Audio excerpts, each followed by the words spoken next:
NATO is preparing for their upcoming member gathering in Spain that now garners more importance than usual. In the wake of the Russian invasion of Ukraine, discussions are likely to center around security, both on land and through digital platforms. Our Washington, D.C. correspondent Rachel Knapp is joining us live now with a first look inside that upcoming meeting. Hi, Rachel.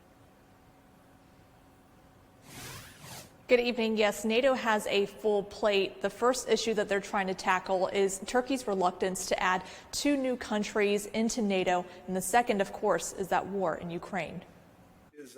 Secretary of State Anthony Blinken and NATO Secretary General Jens Stoltenberg reassured that NATO's membership is strong, despite rifts between Turkey, a NATO member, from threatening to block Finland and Sweden's NATO membership. I met with them, and I'm going to convene a meeting in a few days with senior officials and then follow up to ensure that we make progress on the applications of Finland and Sweden to join NATO. Turkey's president accused the 2 potential NATO members of harboring members of the separatist militant Kurdistan's Workers' Party, known as the PKK. The PKK seeks an independent state in Turkey, which has been in conflict with Turkey for decades. The Secretary General says they are looking at the threats posed against Turkey very seriously and add that Turkey is a valuable ally because of their pushback against ISIS, but also their geolocation near Russia, especially now with the war in Ukraine.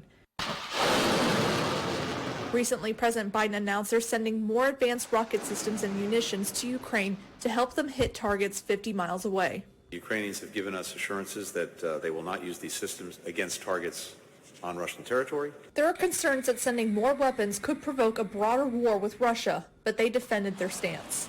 What we do know is that almost all wars end at some stage at the negotiating table. And this has also been clearly stated by President Zelensky, that at some stage this will end at the negotiating table.